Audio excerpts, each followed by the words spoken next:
Hi everyone, it's Anna back for story time. So this week we're going to talk about letters and mail, going to the post office, that kind of thing. So we have a couple of books and a couple of songs as usual to help us learn more about mail. So our first thing we're going to do is a rhyme. Alright, can you help me? Alright. Early in the morning at 8 o'clock. You can hear the postman knock.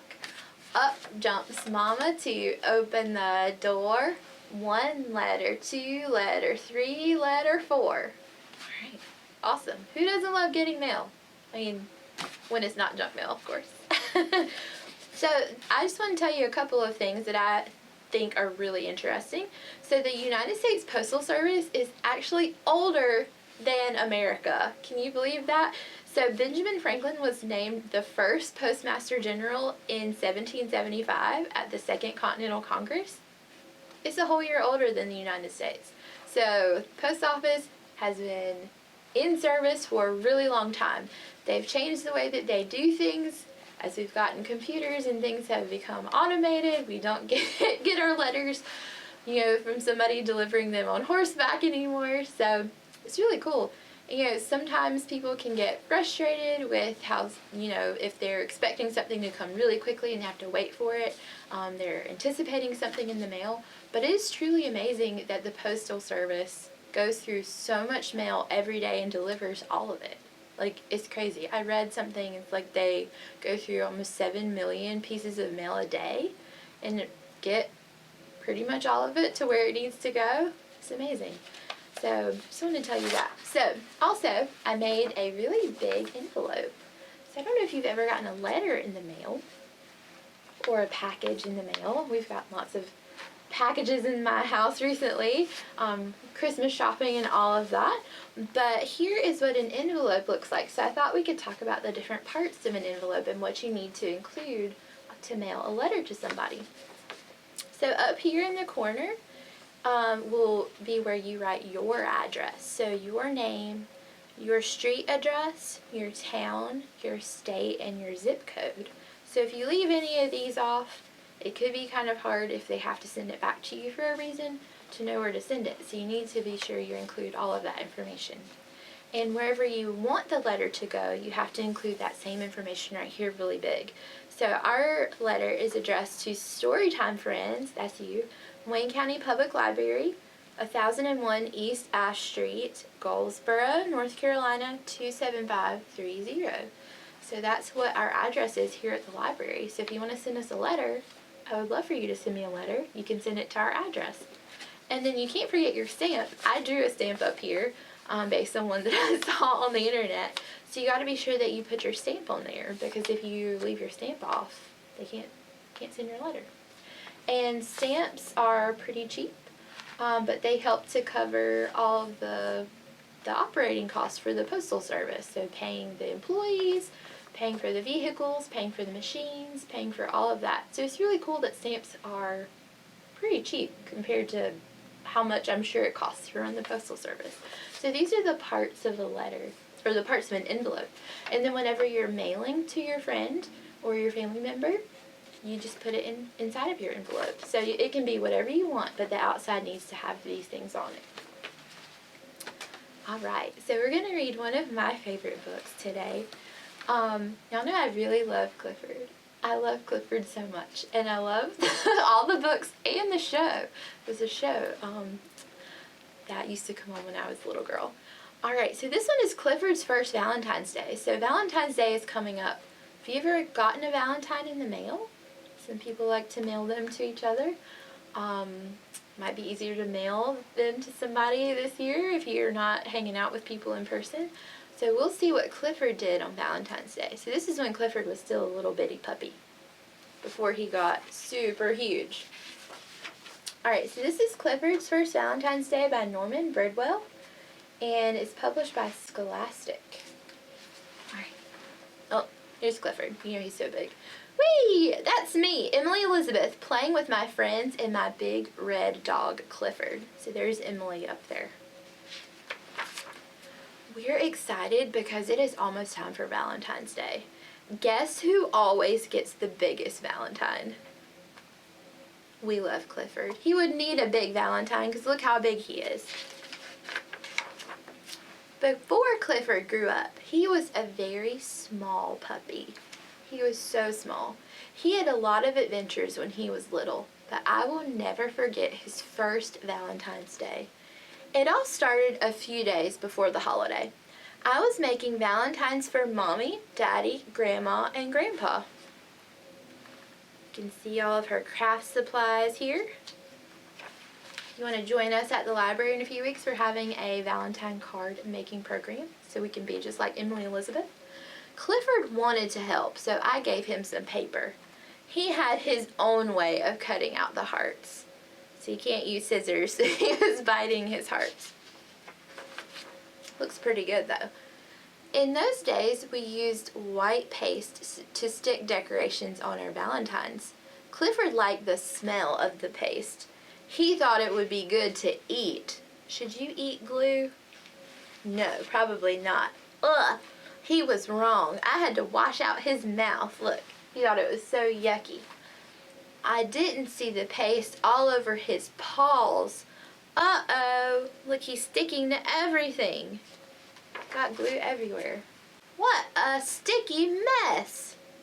After I'd cleaned up my sticky red puppy, we finished our Valentines. Clifford liked the special card I made for Grandma. It says, "We love you, Emily and Clifford." It's a really nice card. I wanted to mail it right away. We got ready to take the card to the post office.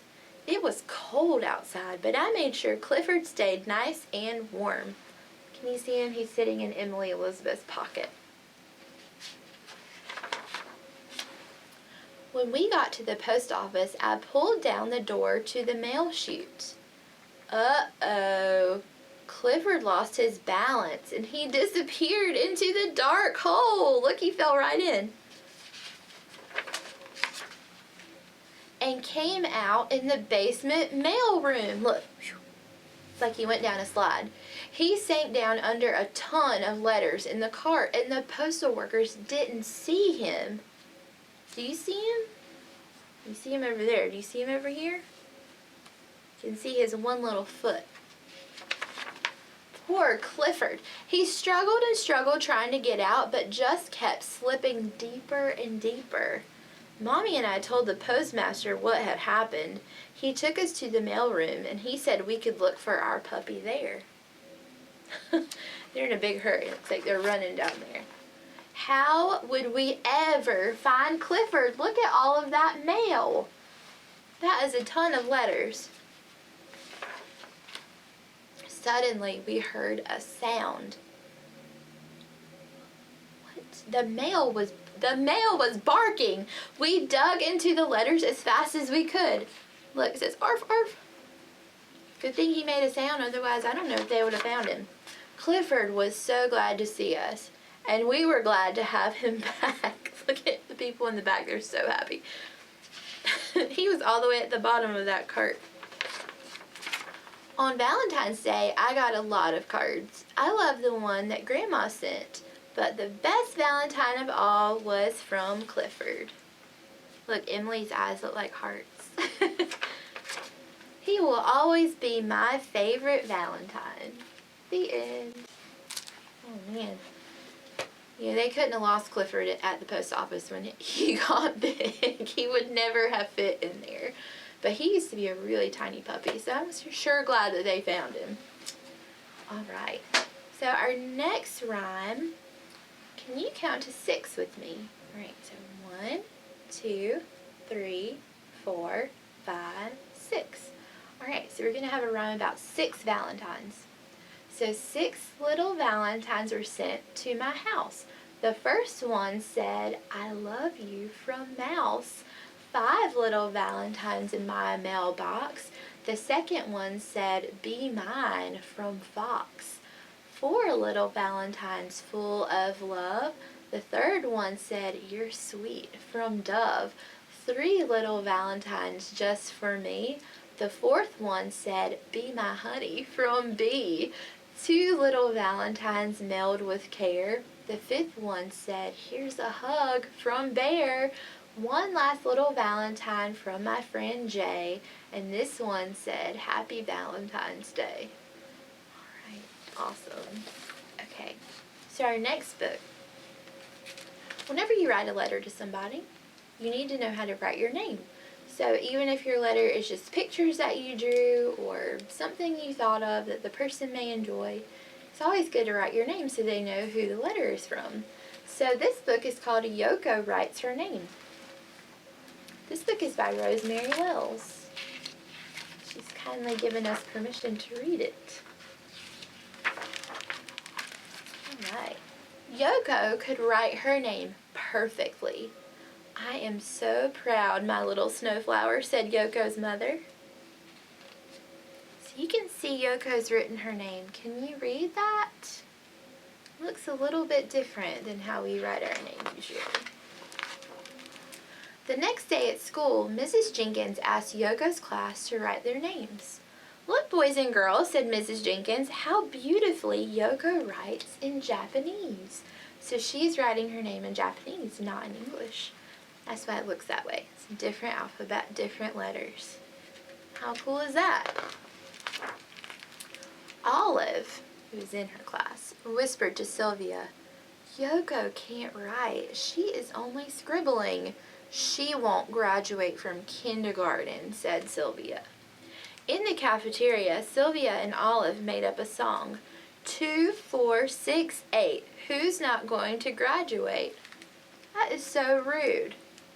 She was writing her name really well. They just didn't know what she was doing. That afternoon, Yoko wrote 1, 2, 3 on the blackboard. Mrs. Jenkins gave Yoko a silver star. So you can see how she wrote it, like that.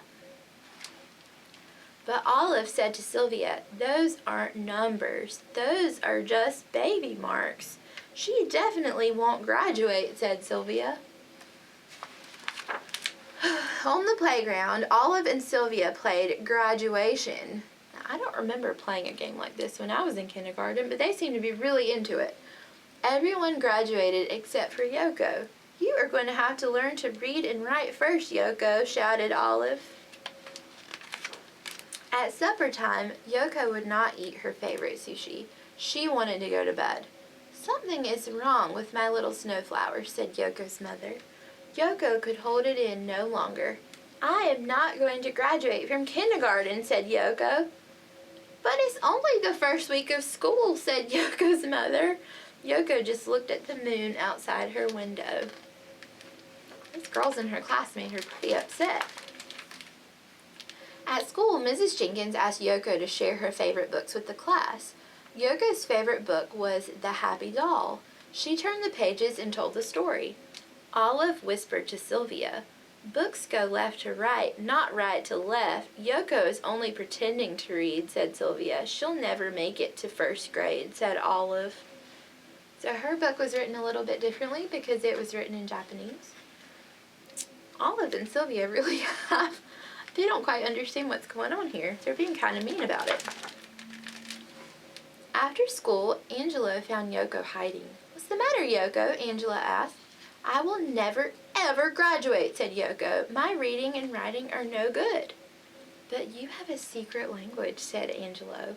"Will you show me how to write it?" Yoko showed Angelo how to write his name in Japanese. Angelo showed Yoko how to write Yoko in ABCs. So you can see she wrote her name up here. She did a really good job, and that's how she wrote her name in Japanese. So she can write her name 2 different ways. Angelo taught Yoko to write 1, 2, 3. Yoko showed Angelo how to write Japanese numbers. Together, Angelo and Yoko used all the different colored crayons in the crayon box. So you can see their numbers are over here and their Japanese numbers are over here. I didn't actually realize that their numbers were different, but that's really cool. "I want to write my name in Japanese," said Valerie. "Us too," said Henry and Doris. "Us too," shouted the Franks. On Parents' Night, Yoko's mother brought in a big Japanese alphabet. "Japanese will be our class's second language," said Mrs. Jenkins. Japanese writing started to pop up all over their classroom. We shall all learn to write our names in Japanese by graduation time. Only Olive and Sylvia would not try. I don't know why not. On graduation day, the whole class wrote their names on their diplomas in 2 languages, but Olive and Sylvia could not be found. "Where are Olive and Sylvia?" asked Mrs. Jenkins. Olive and Sylvia panicked and were hiding in the closet. "We won't graduate," said Olive. "Let's pretend to be sick," said Sylvia. Yoko found them. She showed them how to write their names in Japanese. Olive and Sylvia were just in time to join the graduation march. They all are graduating from kindergarten. How exciting. The end. So when you start school, sometimes you can meet people that may not know the same things as you. You may know some special things that they may not know, but you can always teach them what you do know. It's really cool how Yoko's family knew Japanese and knew how to write in Japanese. And the girls in her class were kind of confused by that because it was different than the letters that they had seen before. But I think at the end, their whole class was really excited about learning how to write their names in Japanese. That's really cool. So Yoko could write letters to people in English and in Japanese. So if you're ever interested in learning letters in a different alphabet, a different language, you can come to the library, and we probably have some books that can help you learn how to do that. So I really like that book, just because Yoko knew something really special, and the girls in her class didn't quite understand, but she helped them by the end. All right. So we have one more song before story time is over. So it's to the tune of "If You're Happy and You Know It." So you can help me clap. All right. Oh, I got a lovely letter in the mail. Oh, I got a lovely letter in the mail. Getting mail is so much fun. Let's see who sent this one. Oh, I got a lovely letter in the mail. All right. So if you want to write a letter, you can write me a letter at the library. Be sure to address your envelopes with your name in nice big letters so they can read it. Put your whole address so they know where the letter came from and where it's going. And don't forget your stamp. See you later.